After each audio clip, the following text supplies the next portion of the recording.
Hey guys, it's Sid here with SVTperformance.com. I'm with George with MGW Shifters. We're in his Mach 1, was it 2020 Mach 1? 2021. 2021 yeah. Mach 1 with the performance pack and of course his brand new shifter for the Mach 1, sans boot, because we want you to see the pretty little blue anodizing on it. But and we're trying to get any noise coming through, and a lot of times the boot can hide some of the resonance and NVH. I want to hear everything because I've been trying to tweak this thing for a couple weeks now. Yeah, so this is pretty good. This is actually the first production model of this thing. This is George's test car, and that's the reason, like he said, this is off here. He wants to see if there's any kind of squeaks, rattles, noises, anything, and there's nothing. It's dead silent. Pull it third, dead quiet. Pull it fourth, dead quiet. And also, we have a bunch of videos coming out on this shifter over the next week or so on YouTube. But if you want to see it all now, get all your information, all your content, all the test drives we've done, breakdowns, installs, everything, it's all live right now on SVTperformance.com. Just click the link in the description below. You can go there and not have to wait. Yeah, so no NVH increase at all. And you guys saw those shifts just as crisp as they can possibly be. What do you think about it? I really like the shifter, and I also really love what Ford did with the Mach 1 with this flat foot shifting. I mean, you don't have to take your foot off the throttle. You keep it pegged, and they've got the computer doing it, so it shifts like butter at full throttle. Get around here.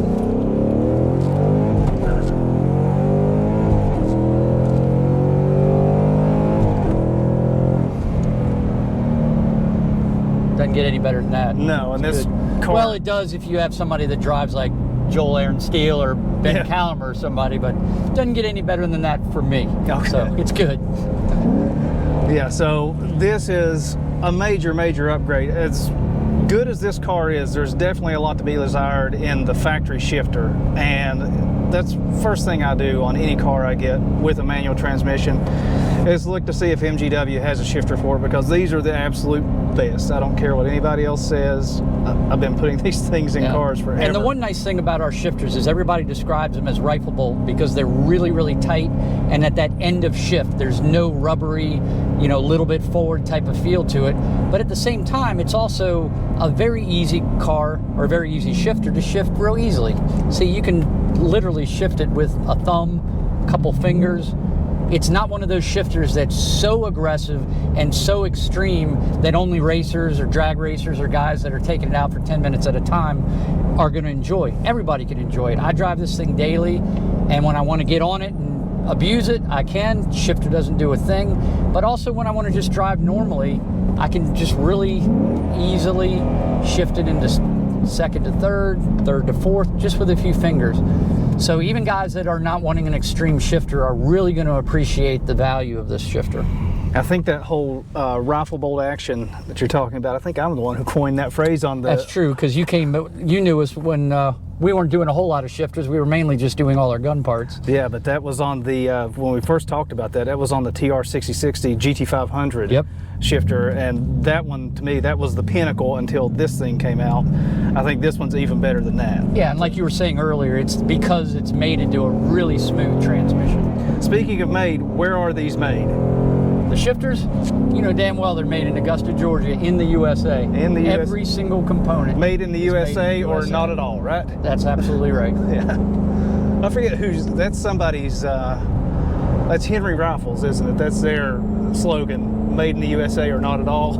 Or Budweiser. Or Budweiser. I don't know. Budweiser's owned by Brazilians now, isn't it? But yeah, this thing, it's super impressive, guys. I wish you could just feel this thing through the video. I'm sure if you could feel things through video that certain websites would do a whole lot better. That's true. But in all seriousness, a lot of my customers send me feedback, and this is the best feedback as a shifter manufacturer you can get, is that they say that our shifters are like fidget spinners. They find themselves shifting back and forth the gears for no reason whatsoever. They just enjoy the way that it engages. So they're driving down a highway where you should stay in 6th gear, and they're pulling it down into 4th. They're giving it a little goose, and then they're going back into 5th, just because they like the way the shifter feels. And that's the best compliment you can get.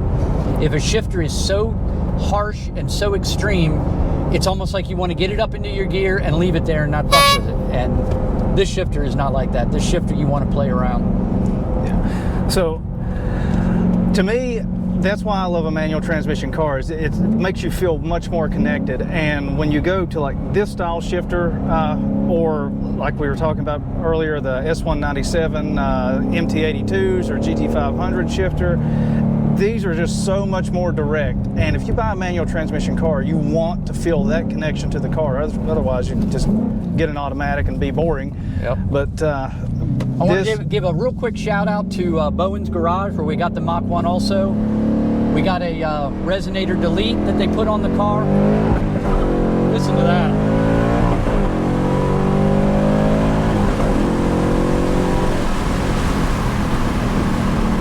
Great car, Ford built, great car.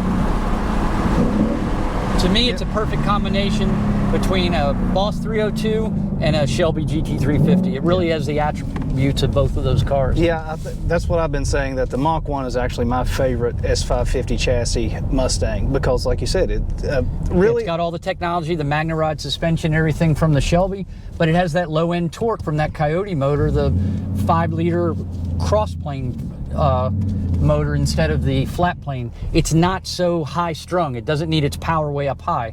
Now obviously nothing beats the scream of a Shelby on the track at 7,500 RPMs, but this car is just an all-around good car. It's good on the track and it's good street manners as well. Yeah. Well, and it got even better with this shifter in it, and I really appreciate you guys letting us come down and take a look at it and take this car out and beat on a little bit. Can't wait to see what you guys come up with next. Yep. But till next time, head over to svtperformance.com for all the latest news, reviews, and information. Favorite Ford Power vehicles. You know I say that at the end of every video. And like I said, in everything else, there's a link in the description below to check out our full review and everything on MGW's shifter MGW's shifter for the Mach 1 and now GT350.